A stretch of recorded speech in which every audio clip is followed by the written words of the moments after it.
किससे बात करनी होती है, हमें जरूरी होता है ये। तुमने उनको बताया नहीं कि ये केक शॉप है सूफी?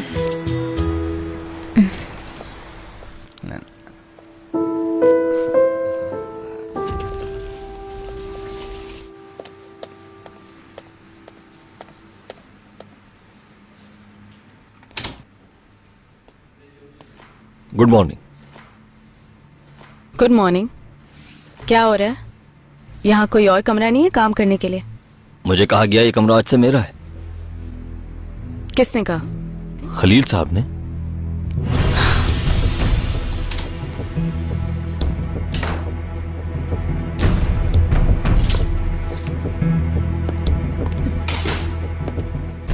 ये सब क्या है बोलो। तो मेरा कमरा किसी और को कैसे दे सकते हो? क्योंकि अब तुम्हारा इस कंपनी से कोई ताल्लुक नहीं रहा। शायद तुम भूल रहे हो मैं भी इस कंपनी का अहम हिस्सा हूँ। फिर तो तुम्हें चाहिए सिर्फ मैनेजमेंट वगैरह करो और मीटिंग वगैरह में आ जाया करो बस। और मेरी भी कोई अहमियत नहीं। तुम्हारी अब कोई अहमियत नहीं है ज़ैनब। इस होल्डिंग कंपनी से अब तुम्हारा कोई भी ताल्लुक नहीं रहा है। वक्त बदलते देर नहीं लगती। मैंने तुमसे कहा था मुखालफत करने के बजाय तुम मेरे साथ मिलके काम करो। बहुत पछताना पड़ेगा तुम्हें खलील, सुन लो। ज़ैनब खानम, तुम्हें जो करना है ना वो कर डालो। मैं भी तो देखो तुम आखिर कर क्या सकती हो।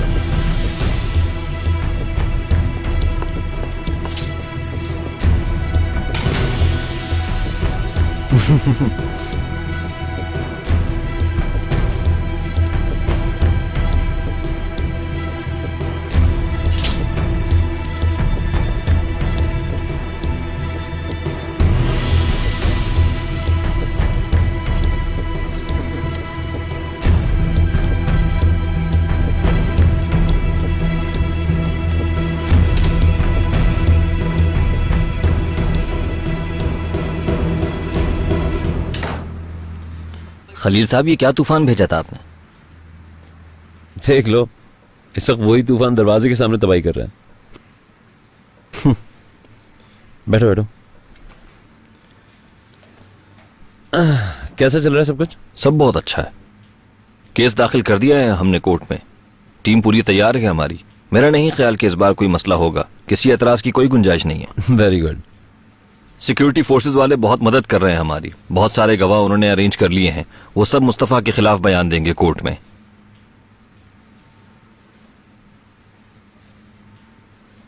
कमिश्नर उमर का तो जितना शुक्रिया अदा किया जाए कम है। अखबार में इश्तिहार छप चुका है और नोटिस भी भिजवा दिए हैं हमने।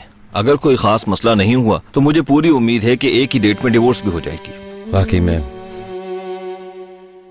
आपने आज के दिन की सबसे अच्छी खबर दी मुझे। दुआ करें कोई मसला ना निकले। नहीं निकलेगा, कुछ भी नहीं निकलेगा, मुझे यकीन है।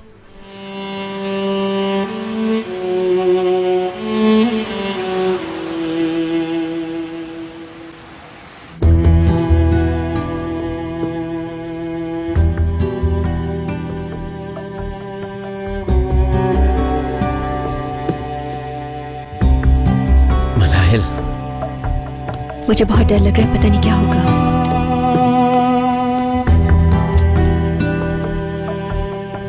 सब कुछ मुकम्मल है। गवाह भी तैयार हैं। सिक्योरिटी फोर्सेस के डॉक्यूमेंट्स भी हमारे पास। कादिर भाई, तैयार रहिएगा आप भी। अगर जरूरत पड़ी तो मैं जरूर गवाही दूंगा। मुझे लगता है कि जरूरत पड़ेगी। हम जितनी जल्दी सबूत देंगे उतनी जल्दी ये केस खत्म होगा। मुझे उम्मीद है कि आज ही खत्म हो जाएगा ये मामला।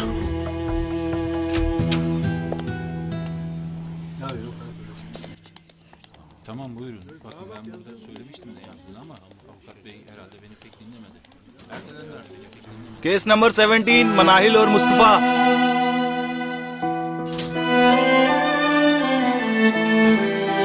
केस नंबर 17 मनाहिल और मुस्तफा। चलो काद, चले। चलो अम्मा।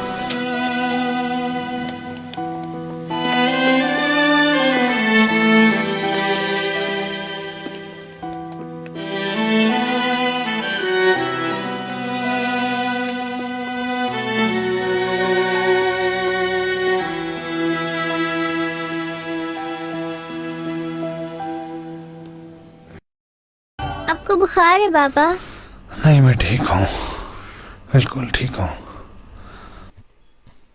शबनम, बाबा के इतने करीब मत बैठो, वरना बीमार हो जाओगी तुम भी। जाओ वहाँ बैठ जाओ, तुम्हारी अम्मी ठीक कह रही है। खुदा करे आप जल्द ठीक हो जाए हादी भाई। शुक्रिया आपका। हादी, तुम्हारा बुखार तो और तेज हो गया है। बहुत सर्दी लग रही है। अगर ठीक नहीं हुआ तो रात में चलेंगे डॉक्टर के पास। मैंने दवा दे दी है, तुम दे देना दोबारा 6 घंटे बाद। तुम फिक्र मत करो, सूप भी लाऊंगी गरम गरम और दवा भी पिला दूंगी मैं। बहुत शुक्रिया तुम्हारा। शबनम, तुम खाला के साथ चली जाओ ना। मैं अपने बाबा को छोड़ के नहीं जाऊंगी, मेरे बाबा बीमार हैं बहुत ज्यादा। ऐसे तो नहीं करते ना शबनम, मामा की बात मानते हैं। मेरे बाबा। अच्छा, रहने दो, बैठी रहेगी यूं ही, टीवी देखती रहेगी मेरे पास, है ना मेरी बेटी? मैं भी बार बार आके देखती रहूंगी इसे, तुम फिक्र मत करो। तो फिर ठीक है, मैं चलती हूँ। अमीना, बॉस को कुछ नहीं बताना। तुम कह देना कि फोन करके बताया नहीं आएगा आज, ठीक है? मैं बता दूंगी, तुम परेशान मत हो, बस आराम करो। शुक्रिया। इसे तो देखो कितनी खुश हो रही है बाबा के घर पे होने की वजह से। मैं जाऊं या रुक जाऊं?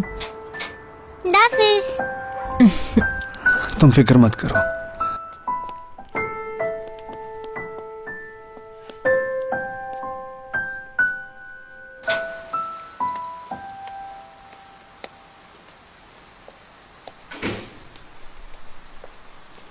तुम काफी रहम दिल हो अमीना। क्यों? मेरे ख्याल में बगैर पूछगछ किए इस बीमार आदमी को घर ले आई हो। मैं होती तो मोहल्ले में भी ना घुसने देती। लेकिन तुमने शबनम की हालत देखी, उसके आने से कितनी खुश हो गई है। मैं चलती हूँ, बस तुम ख्याल रखना जरा। इंशाल्लाह जल्दी वापस आ जाऊंगी मैं। फिक्र मत करो, खुदा हाफिज, फी अमान अल्लाह। शुक्रिया।